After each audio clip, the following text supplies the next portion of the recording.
ایک نبی ہے، اپنے آپ کو کوئی نبی کہہ رہا ہے، مکہ میں ہے، تو یہ فوراً غفار سے آ گئے مکہ۔ لیکن آپ کو پتہ ہے غفار جو ٹرائب تھی اور اس کے ساتھ میں ایک اور ٹرائب یعنی قبیلہ اسلم قبیلہ، یہ دو ٹرائبس کو لوگ اچھا نہیں سمجھتے تھے۔ سعودی میں اس وقت کا جو عرب تھا، سعودی نہیں کہوں گی، عرب جو تھا اس وقت کا عربیہ، وہاں پر لوگ اس ٹرائب کو ایک اچھا سٹیٹس نہیں تھا ان کا۔ کیوں؟ کیونکہ یہ ٹرائبس ہائی وے رابری میں تھے، یعنی جو بھی کارواں وہاں سے گزرتا اس کو یہ لوٹ لیتے، اور اسی طریقے سے ان کی زندگی چلتی، یعنی کوئی بزنس میں، کوئی ایگریکلچر میں یہ ٹرائبس نہیں تھے۔ تو سمجھ رہے لٹیرے ٹرائبس کی طرح ان کو دیکھتے تھے اکثر۔ تو اس لیے اس ٹرائب سے یہ آتے ہیں اور مکہ میں داخل ہوتے ہیں، لیکن مکہ میں بتا بھی نہیں سکتے کسی کو کہ میں اس ٹرائب سے ہوں، ورنہ ان کو داخلہ ہی نہیں ملے گا۔ 30 دنوں تک یہ کعبے کے غلاف کے اندر چھپے ہوئے رہتے ہیں، دن میں اور رات میں نکلتے ہیں، اور 30 دنوں تک صرف زمزم پی کر انہوں نے اپنے آپ کو وہاں پر وہ رکے۔ پھر ان کو ابو بکر رضی اللہ عنہ ملتے ہیں، اور پھر نبی صلی اللہ علیہ وسلم کے پاس وہ جاتے ہیں، اسلام قبول کر لیتے ہیں۔ نبی صلی اللہ علیہ وسلم کہتے ہیں کہ آپ اپنے قبیلے کو بتاؤ اب، لیکن وہ کیا کرتے ہیں، پہلے کعبے کے سامنے جا کر اعلان کرتے زور سے کہ میں اسلام قبول کر چکا ہوں، زور سے کلمہ پڑھتے ہیں۔ اور کیا ہونا تھا پھر، سارے کے سارے مشرکین مکہ جو وہاں پر موجود تھے اس وقت، سب نے مل کر انہیں بہت پیٹا۔ پھر نبی صلی اللہ علیہ وسلم کے سمجھانے پر ہی اپنے ٹرائب میں چلے گئے، اور انہوں نے اپنے ٹرائب میں سب کو سمجھایا، اور اکیلے ہی، سوچئے ایک اکیلا انسان، اور وہ بھی ایسی ٹرائبس جس کو چور سمجھتے ہیں، لوگ لٹیروں کی ٹرائب سمجھتے ہیں، وہاں پر انہوں نے اسلام کو پھیلایا، اور وہ لوگ اور ان کی ساری ٹرائب اسلام قبول کر لیتی ہے۔ اور نبی صلی اللہ علیہ وسلم نے ان کی ٹرائبس کے لیے بھی دعا کی، لیکن ان کے اور بھی کئی سارے ان کی ورچوز ہیں، لیکن آج جو اسپیشل انسیڈنٹ ہم پڑھنے والے ہیں وہ تبوک کا انسیڈنٹ ہے، کہ تبوک کے وقت وہ کیا اسپیشل واقعہ تھا جس کی وجہ سے نبی صلی اللہ علیہ وسلم نے ان کے لیے دعا بھی کی تھی۔ نبی صلی اللہ علیہ وسلم جب تبوک کے لیے نکلے، ہم نے کچھ دنوں پہلے ایک انسیڈنٹ دیکھا تھا، سورہ توبہ کی آیت ہم نے دیکھی، 3 صحابہ، تو ان کا کیا معاملہ تھا، وہ تبوک میں نہیں جا پائے، جبکہ بدر میں ساری جنگوں میں انہوں نے حصہ لیا تھا، تو یہ صحابہ بھی تبوک میں نہیں جا پائے تھے، اور انہوں نے بدر میں، احد میں کسی جنگ میں حصہ نہیں لیا کیونکہ یہ دوسرے ٹرائب میں تھے نا۔ لیکن تبوک کے وقت کیا ہوا، ان کا جو اونٹ تھا وہ ان کے پاس تھا نہیں، یا جو بھی وجہ سے ان کو سواری نہیں مل پائی، اور نبی صلی اللہ علیہ وسلم جنگی قافلے کے ساتھ آگے بڑھ گئے۔ اب انہوں نے کیا کیا، ڈیزرٹ ریجن ہے، ایک دم شدید گرمی ہے، بغیر جانور کے کیا ٹریول کیا جا سکتا ہوگا، سوچئے۔ انہوں نے پورا سامان باندھا، جیسے کہ باندھ کر کیمل پر رکھا جاتا ہے اس طریقے سے باندھا، اور اپنے پیٹھ پر لاد لیا، اور بائی واک چلتے ہوئے انہوں نے اس سفر کو شروع کیا۔ اور جب نبی صلی اللہ علیہ وسلم آلموسٹ 3 دن کی جرنی وہ کر چکے تھے، تب جب صحابہ ایک جگہ کیمپ کرتے ہیں، وہاں پر دیکھتے کہ دور سے کوئی اکیلا چلتا ہوا آ رہا ہے، پورے ریگستان میں نا ریت اڑ رہی ہے، اور اکیلا کوئی شخص چلتا ہوا آ رہا ہے، اور نبی صلی اللہ علیہ وسلم نے دعا کی کہ کاش یہ ابو ذر ہو۔ سوچئے کتنے ان کا کیا سٹیٹس تھا نبی صلی اللہ علیہ وسلم کے یہاں، کہ نبی صلی اللہ علیہ وسلم نے دعا کی ان کے لیے کہ کاش یہ ابو ذر ہو، اور وہ ابو ذر رضی اللہ عنہ ہی تھے، اور وہ اکیلے ہی چلتے ہوئے اتنے دنوں سے کنٹینیوسلی وہ چل رہے ہیں، اپنا سارا سامان اپنی پیٹھ پر لاد کر۔ ان کے پاس ایک ریزن بھی تھا کہ ان کے پاس سواری نہیں ہے، لیکن اس کے باوجود انہوں نے ایکسکیوز کو ڈھال نہیں بنائی، انہوں نے کیا کیا، جو وہ کر سکتے وہ کر دیا، انہوں نے جرنی شروع کر دی۔ اور یہاں پر اس وقت نبی صلی اللہ علیہ وسلم نے ان کے لیے دعا بھی کی کہ اللہ رحم کرے ابو ذر پر، اور انہوں نے کہا ہی از واکنگ الون، کہ وہ اکیلے چل رہے ہیں، اور کہا کہ ہی ول ڈائی الون، کہ وہ اکیلے مریں گے، اور ہی ول بی ریزریکٹڈ الون، اور ان کو اکیلے اٹھایا جائے گا۔ ابو ذر رضی اللہ عنہ ایسے صحابہ تھے جو بہت ہی سادگی والی زندگی جیتے تھے. سوچیے ان کا بیک گراؤنڈ کیا ہے، لٹیرے ٹرائب سے آتے ہیں، لیکن ان کی زندگی کیسی ہے، ایک دم سادگی والی زندگی. اور حق بات کو سیکھنا، حق بات کو جاننا، اس کی پیاس کتنی ہے ان کے اندر کہ اپنی ٹرائب سے نکل کر مکہ آئے. مکہ سے جب ان کو نکال دیا گیا مار کر، تو پھر اپنی ٹرائب کے پاس، اپنے قبیلے کے پاس جاتے ہیں اور سمجھاتے ہیں ان کو.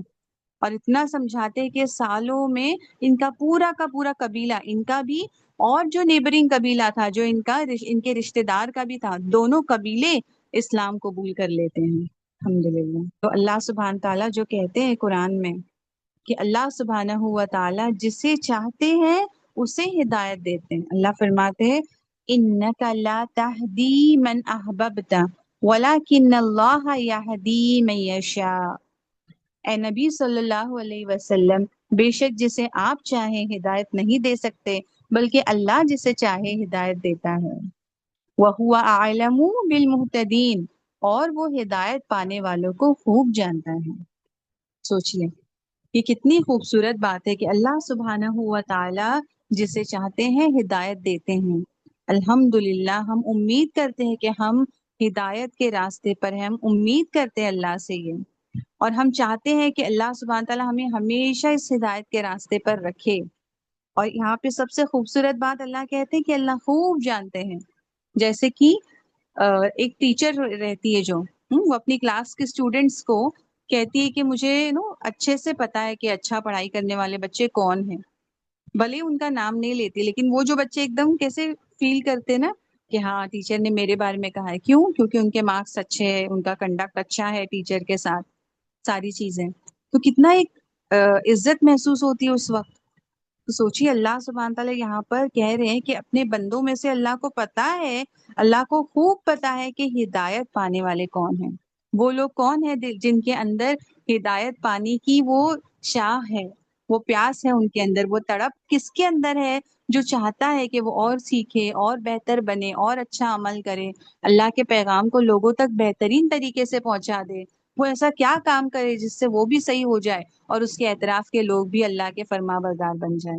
اس کی مین تڑپ ہی اس کی زندگی کی یہ ہوتی ہے کہ وہ اللہ کے پیغام پر خود بھی عمل کرے اور اپنے پاس اس کے آس پاس جو بھی ہے ان سب کو وہ پیغام وہ پہنچا دے.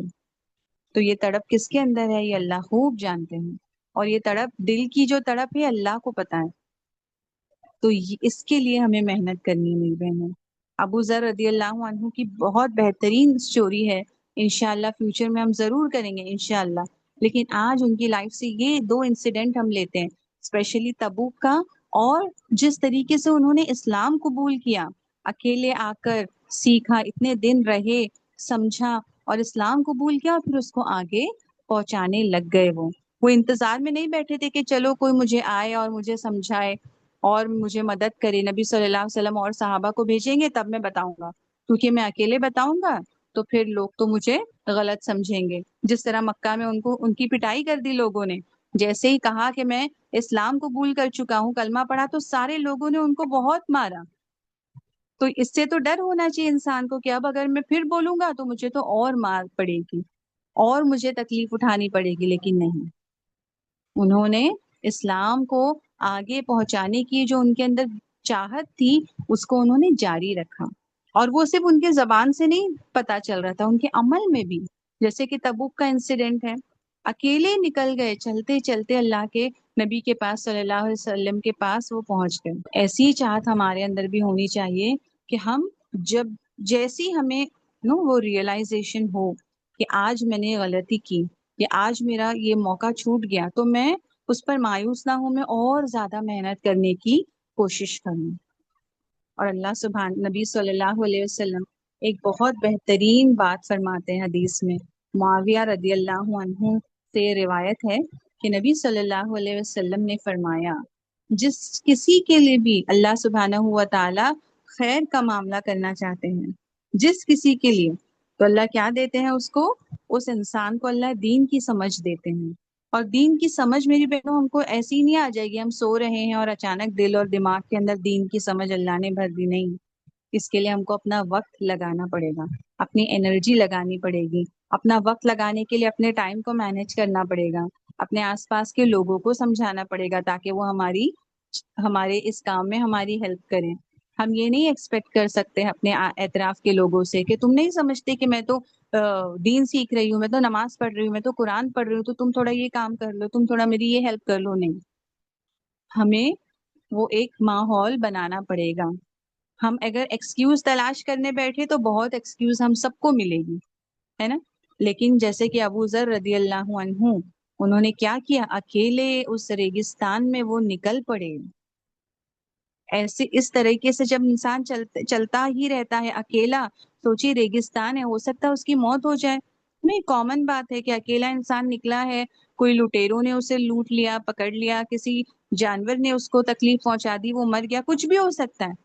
لیکن انہوں نے ایکسکیوز کو ڈھال نہیں بنائی، بلکہ انہوں نے سلوشن تلاشا کہ اب کیا کر سکتا ہوں، what is the next step, اب میں کیا کروں. اور انہوں نے وہ اسٹیپ لیا. اور یہی جو ہے دین کی سمجھ انسان کو یہ کام کرواتی ہے کہ آگے کا راستہ اس کو بتاتی کہ اب کیا کرنا ہے. جو ہو چکا وہ ہو چکا.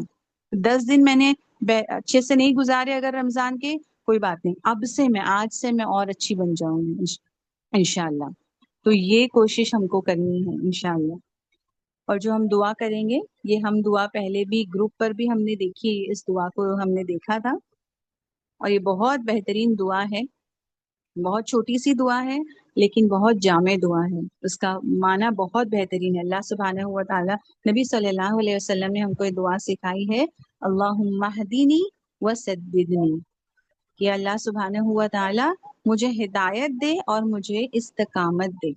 کیونکہ ہدایت کے بعد استقامت بھی ہونا ضروری ہے. اکثر ہم کو پتا ہوتا ہے کہ یہ صحیح کام ہے، ہم کرنا شروع بھی کرتے ہیں، لیکن پھر استقامت سے وہ کام کمپلیٹ نہیں کر پاتے. کئی مرتبہ ہوتا ہے ایسا، ہے نا. تو اسی لیے یہ دونوں چیزیں ضروری ہے. اور کافی چھوٹی دعا ہے، انشاءاللہ اسکرین پر آپ کو دکھے گی، اللہم اہدنی وسددنی. ٹھیک ہے. اور نبی صلی اللہ علیہ وسلم کی اتنی خوبصورت دعا علی رضی اللہ عنہ سے نریٹ ہوئی ہے یہ دعا، اور بہت اچھی ہے. ہم کو اس کو اور زیادہ پڑھنا ہے. آپ لوگ بھی ریپیٹ کر سکتے ہیں انشاءاللہ. میں 3 مرتبہ ریپیٹ کرتی ہوں، آپ بھی کیجئے. اللہم اہدنی وسددنی، اللہم اہدنی وسددنی، اللہم اہدنی وسددنی. ٹھیک ہے. اللہ سبحانہ و تعالی direct me, oh Allah, direct me to the right path and make me adhere to the straight path. کہ اللہ مجھے آپ ہدایت دیجئے، مجھے ہدایت پر رکھیے، اور پھر مجھے استقامت بھی دیجئے کہ میں اس ثابت قدمی سے اس ہدایت کے راستے پر جم سکوں اپنی موت تک، ہے نا. اور موت کے بعد بھی قبر میں جو سوالات ہیں اس میں بھی ہم کو استقامت کی ضرورت ہے. اور نبی صلی اللہ علیہ وسلم نے ایسی سملر دعا سکھائی ہے جس کو پڑھنا ہے جب دفن کر دیا جاتا ہے، تدفین ہو جاتی ہے، اس کے بعد جو باہر جو لوگ کھڑے ہوئے ہیں نا، وہ اپنے بھائی کے لیے جس کو دفن کیا اس کے لیے اس کو یہ دعا پڑھنی چاہیے انشاءاللہ. تو وہ بھی ہم کبھی شیئر کریں گے. تو آج کے لیے دعا تھی. اور جو آج کا ہمارا ایکشن پوائنٹ ہے وہ بہت سمپل ہے لیکن بہت مشکل بھی ہے، کہ ہم دوسروں پر ہم ججمنٹ پاس نہیں کریں گے انشاءاللہ. ان کے پاس جو پریزنٹ ایکشنز کو دیکھ کر ہم ان پر ججمنٹ پاس نہیں کریں گے انشاءاللہ. کیونکہ اللہ جسے چاہے ہدایت دیتے ہیں، وہ اللہ کے ہاتھ میں ہے. ٹھیک ہے. ہمیں کسی پر بھی ججمنٹ نہیں پاس کرنا. ہمیں کیا کرنا ہے، اگر ہم کو لگتا ہے کہ دیکھو کوئی فلاں انسان ہے، کوئی غلط کام کر رہا ہے، ہم اس کو سمجھا سکتے ہیں، ہم سمجھائیں. اگر سمجھانے کی ہمارے پاس طاقت نہیں تو ہم کیا کریں، اللہ کا شکر کر، اللہ نے اس چیز سے بچایا، اور زیادہ ہدایت پر رہنے کی ہم دعا کریں. تو یہ ایک اخلاقی سدھار ہم اپنے اندر کریں گے، ہم سب کریں گے انشاءاللہ. کیونکہ ایک دم جیسے ہی ہم کسی کو دیکھتے کوئی غلط راستے پر، ایک دم سے ہماری زبان سے نکل جائے کتنی بری ہے یہ، ایسی ہے یہ، ویسی ہے یہ. نہیں، ہم کو کیا کرنا ہے، ہم ججمنٹس پاس نہیں کریں گے لوگوں کے بارے میں. اگر ہم سمجھا سکتے ہیں ہم سمجھائیں گے، نہیں تو ہم خود شکر ادا کریں گے اور خود اللہ سے دعا مانگتے رہیں گے کہ ہمیں ہمیشہ اللہ ہدایت پر رکھیں انشاءاللہ. تو آج کا سیشن ہمارا یہاں پر کمپلیٹ ہوتا ہے. اللہ سبحانہ ہوا تعالیٰ سے دعا ہے کہ اللہ سبحانہ ہوا تعالیٰ ہم سب کی کوشش کو قبول کرے، اور اللہ سبحانہ ہوا تعالیٰ ہمیں اخلاص اور استقامت کے ساتھ اس رمضان میں اپنی عبادت کرنے والا بنائے، اپنی ہم سب کی مغفرت اللہ سبحانہ و تعالیٰ کر دیں، آمین یا رب۔ جزاک اللہ خیر۔ السلام علیکم ورحمۃ اللہ وبرکاتہ۔ سبحانک اللہم و بحمدک، نشہد ان لا الہ الا انت، نستغفرک و نتوب الیک۔